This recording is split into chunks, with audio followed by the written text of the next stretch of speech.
মাননীয় স্পিকার, আপনাকে ধন্যবাদ।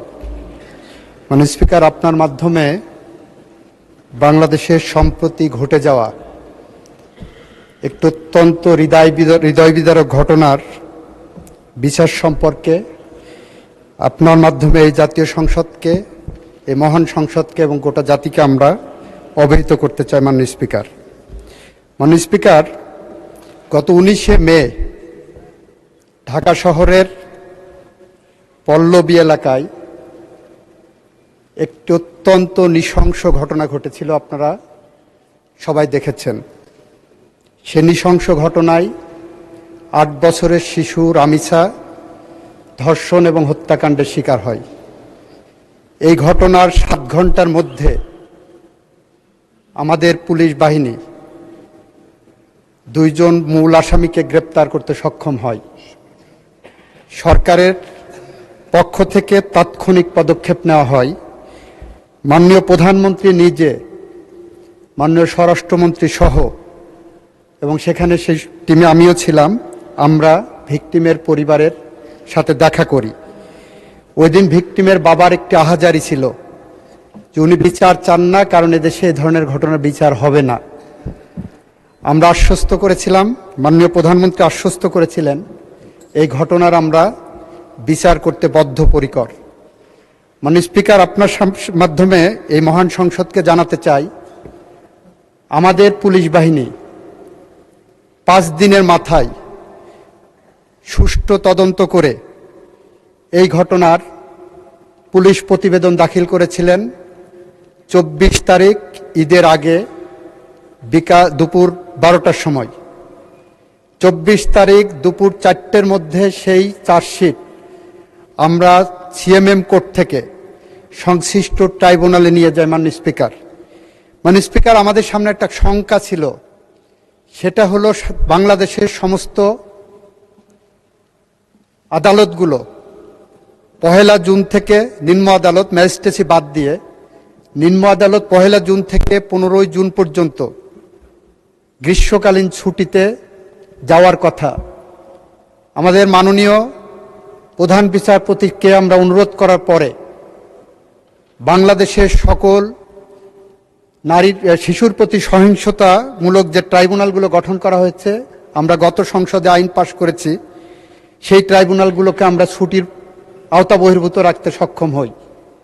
24 তারিখে চার্জশিট পাওয়ার পরপরই আমরা যখন দেখেছি যে আসামি পক্ষ কোনো আইনজীবী দেয়নি, তাদের বিচার প্রক্রিয়াকে প্রশ্নবিদ্ধ করার অন্যতম একটা প্রক্রিয়া ছিল, আমরা আইনের বিধান মেনে রাষ্ট্রপক্ষ থেকে 24 তারিখেই আমরা আসামিকে একটি স্টেট ডিফেন্স লয়ার দিতে সক্ষম হই। মাননীয় স্পিকার, 24 তারিখে ট্রাইব্যুনাল বসে 1 জুন, যেদিন প্রথম কোর্ট আদালত খুললেন রোজার ছুটির, ঈদের ছুটির পরে, 1 জুন চার্জ ফ্রেমিংয়ের জন্য রাখে। 1 জুন যথারীতি এই মামলার অভিযোগ গঠন করা হয়। 2 জুনে এই মামলার 16 জন সাক্ষীর সাক্ষ্য সমাপ্ত করা হয়, গ্রহণ করা হয়। 3 জুনে এই মামলায় আসামি পক্ষ কোনো সাক্ষী দিতে চান কিনা সেই ধরনের একটি দিন ধার্য রাখা হয়। 4 জুনে যুক্তিতর্কের জন্য উপস্থাপন দিন ধার্য করা হয়। 5 and 6 জুন শুক্র শনি থাকাতে 7 জুন আজকে ছিল, আজকে রায়ের জন্য দিন ধার্য ছিল এবং রায় যথারীতি ঘোষিত হয়েছে। আমরা রাষ্ট্রপক্ষ থেকে, প্রসিকিউশনের পক্ষ থেকে সমস্ত সাক্ষ্য সুবাদ উপস্থাপন পূর্বক যে রায় প্রত্যাশা করেছিলাম, যে রায় প্রস্তাব করেছিলাম, যে রায় আদালতের কাছে প্রার্থনা করেছিলাম, আদালত সমস্ত সাক্ষ্য প্রমাণ আলোচনা করে 41 ঘন্টা পর্যন্ত, 41 মিনিট শুধুমাত্র তার পর্যালোচনা এবং আদেশের পাঠটা ঘোষণা করেছেন। এবং আমরা আনন্দের সাথে জানাচ্ছি যে আমরা রামিসা হত্যাকাণ্ডের সাথে জড়িত 2 জন আসামি, মূল আসামি সোহেল এবং তার সহযোগী তার স্ত্রী, তাকে আদালতের মাধ্যমে মৃত্যুদণ্ডের রায় পেয়েছি। মাননীয় স্পিকার, মাও সুতুংয়ের একটি ঐতিহাসিক উক্তি আছে, কোনো কোনো মৃত্যু থাই পাহাড়ের মতো ভারী, কোনো কোনো মৃত্যু পাখির পালকের মতো হালকা। স্পিকার, রামিসা হত্যাকাণ্ড আমাদের জীবনে থাই পাহাড়ের মতো ভারী হয়ে আছে। আর যদি এই ফাঁসির আসামিদেরকে আমরা ফাঁসি কার্যকরের মধ্য দিয়ে তাদের মৃত্যু ঘটাতে পারি, তাহলে সেটা আমাদের জাতির কাছে পাখির পালকের মতো হালকা হিসেবে আসবে বলে আমরা বিশ্বাস রাখি।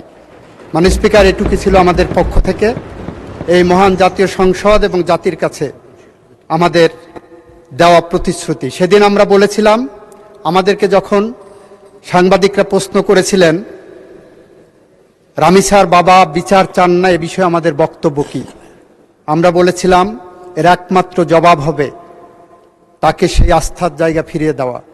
আজকে রামিসার বাবা বলেছেন এই বিচারে উনি সন্তুষ্ট, আমরা তার আস্থার জায়গা ফিরিয়ে দিতে পেরেছি। স্পিকার, আপনাকে ধন্যবাদ। ধন্যবাদ মাননীয় মন্ত্রী। মাননীয় সদস্যবৃন্দ, মাননীয় আইনমন্ত্রী, 300 বিধি হলো শর্ট স্ক্রিপ্ট। রামিসার বাবা কি বলল আপনি আপনার বক্তব্য বলবেন, দ্যাটস অল। এত 300 বিধির বিবৃতি should be short and the final one. আর এখনো তো আরো অনেক বিচার বাকি আছে, আপনি আরো অ্যাড করতে চান প্লিজ। রামিসা সহ সম্প্রতি যে সমস্ত ঘটনা ঘটেছে, আমাদের সরকারের পক্ষ থেকে বিশেষ তদারকির মাধ্যমে আমরা তদন্ত এবং বিচার প্রক্রিয়া দ্রুত সম্পন্ন করার জন্য যা যা পদক্ষেপ নেওয়া দরকার আমরা নিয়েছি এবং সেই গতিতে আগাচ্ছে। আপনাকে ধন্যবাদ মাননীয় স্পিকার। ধন্যবাদ।